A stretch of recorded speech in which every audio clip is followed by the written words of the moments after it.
ውድ ተከታታዮቻችን የዛሬውን ወሬዎቻችንን ርዕሶቹን በማስቀደም እንጀምራለን። ህወሓት ምዕራብ ትግራይ ወይም ወልቃይት ሲባል ለሰሊጥ መሬቱ እንጂ ስለ ተፈናቃዮቹ ተጨንቆ አያውቅም ሲሉ አቶ ጌታቸው ረዳ ተናገሩ።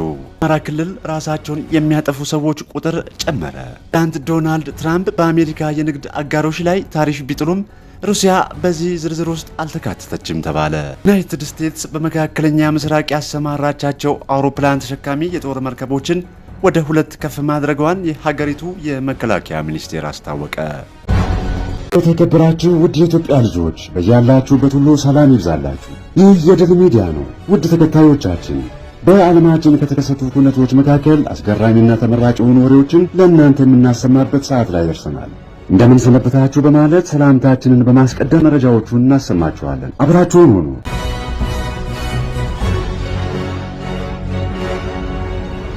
ህወሓት ምዕራብ ትግራይ ወይም ወልቃይት ሲባል ለሰሊጥ መሬቱ እንጂ ስለ ተፈናቃዮቹ ተጨንቆ አያውቅም ሲሉ አቶ ጌታቸው ረዳ ተናገሩ።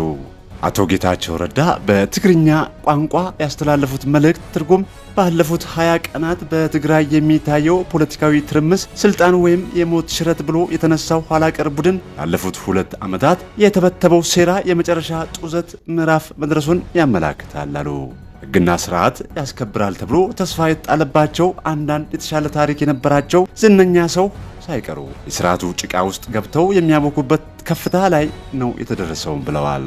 ከማህተም መልቀም ዘመቻ በኋላ የመንግስት መስሪያ ቤቶችን በጉልበት የተቆጣጠረው ኃይል እስካሁን ያከናወናቸው ነገሮች 2 ብቻ ናቸው ብለዋል። በመጀመሪያ ተቆጣጠሪያቸዋለሁ በሚላቸው ዋና ዋና ከተሞች ደጋፊዎቼ ለሚላቸው መሬት ማከፋፈልና ለገቢ ምንጩ ሽያጭ የሚውል ሰፋፊ መሬት ማውረድ ይጠቀሳል። ዋነኛ ትኩረቱም በመቀሌ አድነት፣ በሽሬ በታች ቆራሮ፣ በአክሱም፣ በማይጨውና በአዲግራትና በአካባቢው ተጀምሮ ከምዕራብ ትግራይ በስተቀር በሌሎችም የክልሉ አካባቢዎች ይቀጥላል ብለዋል።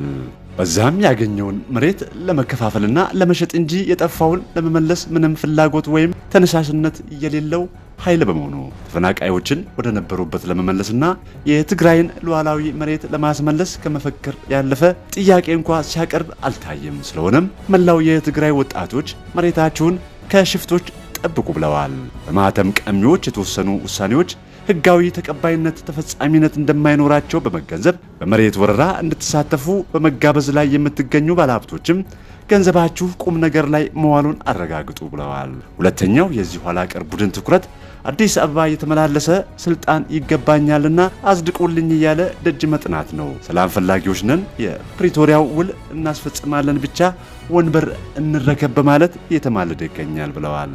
ፕሬዝዳንት መሾም ስልጣኑ እንዳልሆነ እየተቀበለ ነገር ግን እነገሌ ለፕሬዝዳንትነት አጭቻለሁ እያለ እጩዎች የሚላቸውን በየ3 ቀኑ እየቀያየረ እድሉን እየሞከረ ነው። አሁንም ቢሆን ስለ ተፈናቃዮችና ምዕራብ ትግራይ ተሳስቶም የሚያነሳበት አጋጣሚ የለም፣ አጀንዳውም አይደለም ብለዋል። ምዕራብ ትግራይ ሲባል የሰሊጥ መሬት እንጂ የተፈናቀለው መከራና ስቃይ ላይ የሚገኘው ህዝብ አይታየውም። ይህ ቡድንና አሽከሮቹ በህልማቸውም ሆነ በእውናቸው የማይፋቷቸው 2 አጀንዳዎች ካሉ መሬትና ስልጣን ብቻ ናቸው። የመላው ህዝባችን ሰላም፣ የተፈናቀሉ ወገኖቻችንን ተስፋና የትግራይ ወጣቶችን መጻኢ ህልምና ነገን ቀምተው ሊፋቱት ያልቻሉትን አመላቸውን ለማርካት ወደ ሌላ ዙር የጥፋት አዙሪት ሊያስገቡን ቋምጠዋል ብለዋል አቶ ጌታቸው።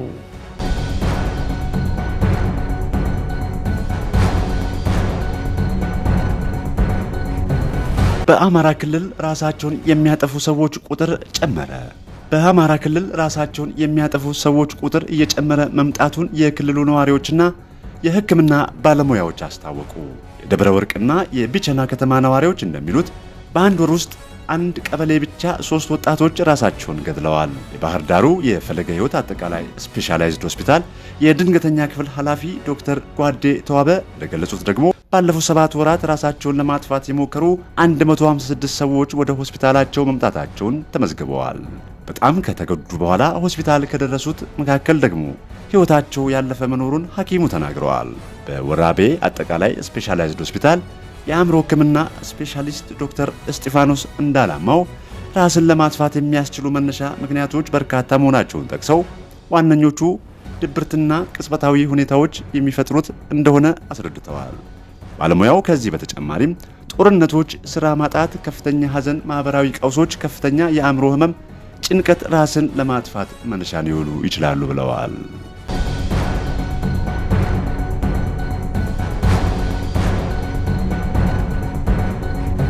ፕሬዚዳንት ዶናልድ ትራምፕ በአሜሪካ የንግድ አጋሮች ላይ ታሪፍ ቢጥሉም ሩሲያ በዚህ ዝርዝር ውስጥ አልተካተተችም ተባለ። እዚህ ምክንያቱ አሜሪካ በሩሲያ ላይ የጣለችው የቀደመ ማዕቀብ ትርጉም ያለው የንግድ ልውውጥ ስለሚከለክል ነው በማለት የዋይት ሀውስ የፕሬስ ጸሐፊ ካሮላይን ሌቪስ መናገራቸውን የአሜሪካው ሚዲያ አክሲዮስ ዘግበዋል። ሆኖም ከአሜሪካ ጋር ያነሰ የንግድ ልውውጥ ያላቸው እንደ ሶሪያ ያሉ ሀገራት የትራምፕ ታሪፍ ተጥሎባቸዋል። ሶሪያ በባለፈው ዓመት ወደ አሜሪካ 11 ሚሊዮን ዶላር የሚያወጡ ምርቶችን መላኳን የተባበሩት መንግስታት ድርጅት መረጃ ዋቢ አድርጎ ትሬዲንግ ኢኮኖሚክስ የተሰኘው ተቋም አስፍሯል። ሩሲያ በአውሮፓውያኑ 2022 በዩክሬን ላይ የፈጸመችውን ወረራ ተከትሎ አሜሪካ መጠነ ሰፊ ማዕቀብ ጥላለች። ትራምፕ ወደ ዋይት ሀውስ ከተመለሱ በኋላ በሩሲያ ላይ እየተከተሉት ያለው ፖሊሲ መሻሻል አሳይቷል። ትራምፕ የዩክሬኑን ጦርነት ለማስቆም ቅድሚያ ሰጥተዋል። የተኩስ አቁም ስምምነት ላይ ለመድረስ ድርድር በቀጠለበት በአሁኑ ወቅት አንድ ከፍተኛ የሩሲያ ባለስልጣን ከትራምፕ አስተዳደር ጋር ለመወያየት ዋሽንግተን ይገኛል ተብሏል። በሩሲያ ላይ ታሪፍ አልጣለም፣ ይህ ለየት ያለ ስፍራ ስለተሰጠን አይደለም፣ ምዕራቡ ዓለም ማዕቀብ በሀገራችን ላይ ቀድሞውኑ ስለጣሉ ብቻ ነው ሲል መንግስታዊው ሩሲያ 24 ቴሌቪዥን ዘግቧል። ሩሲያ በታሪፍ ዝርዝር ውስጥ አለመካተቷ አብዛኛው ምዕራባውያን ያናደደ ነው ሲልም ሌላኛው መንግስታዊ ሚዲያ የዘገበው። በርካታ በክሬምሊን ቁጥጥር ስር ያሉ መገናኛ ብዙሃን ሩሲያና ቤላሩስ ጋር የንግድ ልውውጥ የለንም፣ ማዕቀብ ተጥሎባቸዋል በማለት የአሜሪካ የግምጃ ቤት ኃላፊ ስኮት ቤሴንት ለፎክስ የዜና ወኪል የተናገሩትን ጠቅሰዋል። አሜሪካ በአውሮፓውያኑ 2024 3.5 ቢሊዮን ዶላር የሚያወጡ ምርቶችን ከሩሲያ ማስገባቷን የአሜሪካ የንግድ ጽሕፈት ቤት የተገኘው መረጃ ያስረዳል። አሜሪካ ከሩሲያ በዋነኛነት ያስገባችው ማዳበሪያ፣ የኒውክሌር ነዳጅና ብረቶችን መሆኑንም ትሬዲንግ ኢኮኖሚክስና የሩሲያ ሚዲያዎች ሪፖርት አድርገዋል።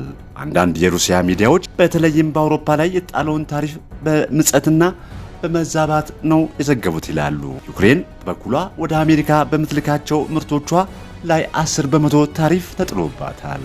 የሀገሪቱ ተቀዳሚ ምክትል ጠቅላይ ሚኒስትር ዩሊያ ሰርቪያንኮ አዲሱ የአሜሪካ ታሪፍ በአብዛኛው አነስተኛ አምራቾችን ይጎዳል ብለዋል። በተጨማሪም ዩክሬን የተሻሉ ውሎችን ለማግኘት ጥረት እያደረገች ነው ብለዋል። በአውሮፓውያኑ 2024 ዩክሬን ለአሜሪካ 874 ሚሊዮን ዶላር የሚያወጣ ምርቶችን ስትልክ ከአሜሪካ ያስገባችው ደግሞ 3.4 ቢሊዮን ዶላር ምርቶችን እንደሆነ ምክትል ጠቅላይ ሚኒስትሯ ገልጸዋል። ዩክሬን ለአሜሪካ አንድ ታማኝ አጋር እና እንደ ደጋፊ የምትሰጠው ብዙ ነገር አላት ያሉት ጠቅላይ ሚኒስትሯ አክለውም ፍትሐዊ ታሪፍ ሁለቱንም አገራት ይጠቅማል ብለዋል።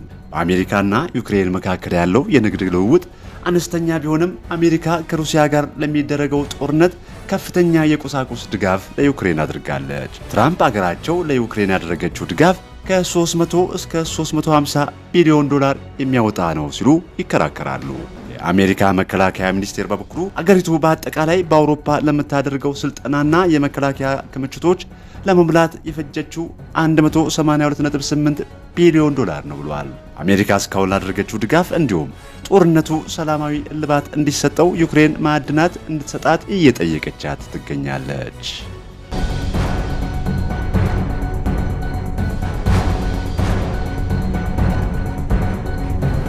ዩናይትድ ስቴትስ በመካከለኛ ምስራቅ ያሰማራቻቸው አውሮፕላን ተሸካሚ የጦር መርከቦችን ወደ 2 ከፍ ማድረጓን የሀገሪቱ የመከላከያ ሚኒስቴር አስታወቀ። ሚኒስቴር መስሪያ ቤቱ ያሰራጨውን መግለጫ ጠቅሶ አጃንስ ፍራንስ ፕሬስ እንደዘገበው ሁለተኛዋ የጦር መርከብ ወደ መካከለኛው ምስራቅ ወታደራዊ ስምሪት የተቀላቀለችው ከኢንዶ ፓሲፊክ ተነስታ ነው። በየመን የሚገኙ የሁቲ ታጣቂዎችን የእስራኤልና ሐማስ ጦርነት ከተቀሰቀሰ በኋላ በቀይ ባህርና በኤደን ባህረ ሰላጤ ዓለም አቀፍ የንግድ መስመር የሚንቀሳቀሱ መርከቦችን ማጥቃታቸውን ተከትሎ አሜሪካና አጋሮቿ በየመን የሁቲ አማጽያን ይዞታዎች ባሏቸው ላይ ድብደባቸውን አጠናክረው መቀጠላቸውን መረጃዎች ያመላክታሉ። አሜሪካው ፕሬዝዳንት ዶናልድ ትራምፕ የሁቲ አማጽያን ላይ ጠንከር ያለ እርምጃ እንዲወሰድ ትዕዛዝ ማስተላለፋቸውን ተከትሎ የአሜሪካ ወታደራዊ እርምጃውን ለማጠናከር ያስችላል ያለችውን ተጨማሪ አውሮፕላን ተሸካሚ የጦር መርከብ መላኳን ለማወቅ ተችሏል።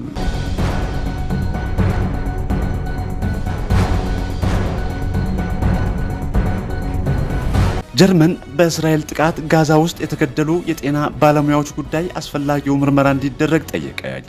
የጀርመን የውጭ ጉዳይ ሚኒስቴር ቃል አቀባይ ዛሬ በሰጡት መግለጫ በጉዳዩ ላይ ሁሉን አቀፍ ምርመራ ማድረግ አስፈላጊ ነው ብለን እናምናለን ብለዋል።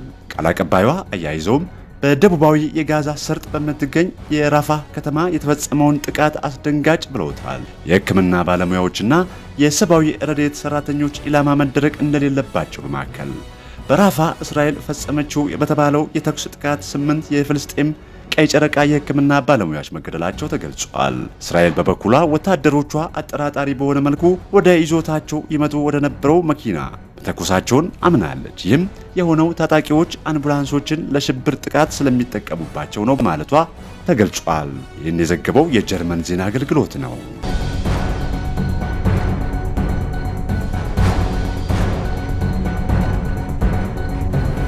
የእስራኤል ጦር ጋዛ ውስጥ 40 ፍልስጤማውያንን ገደለ። የእስራኤል ጦር ከትናንት ማታ እስከ ዛሬ ቀትር ድረስ በጋዛ ሰርጥ ላይ በከፈተው ጥቃት በትንሹ 40 ፍልስጤሞች መገደሉን የሐኪሞችና የሕክምና ባለሙያዎች አስታወቁ። ከሟቾቹ ከ10 የሚበልጡት ልጆች ናቸው። የእስራኤል መከላከያ ሚኒስቴር እንዳስታወቀው ጦሩ በጋዛ ሰርጥ የከፈተውን ድብደባ አጠናክሮ ይቀጥላል። ይህ በእንዲህ እንዳለ የእስራኤል ጦር በቅርቡ ራፋ ጋዛ ውስጥ ገድሏቸው የተባሉ 8 የሕክምና ባለሙያዎች አሟሟት እንዲጣራ ጀርመን መጠየቋ አይዘነጋም። የፍልስጤም ቀይ ጨረቃ ማህበር ባልደረቦች የነበሩት 8 የሕክምና ባለሙያዎች የተገደሉት በእስራኤል ጦር ጥቃት የተጎዱ ሰዎችን ለመርዳት የሚጣደፉበት ወቅት ነው።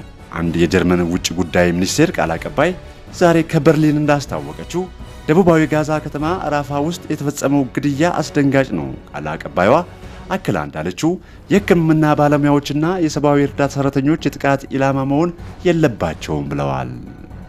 ሮይተርስ፣ ሲኤንኤን፣ አጃንስ ፍራንስ ፕሬስ፣ WEBC የዛሬ ወሬዎቻችን ምንጮቻችን ናቸው።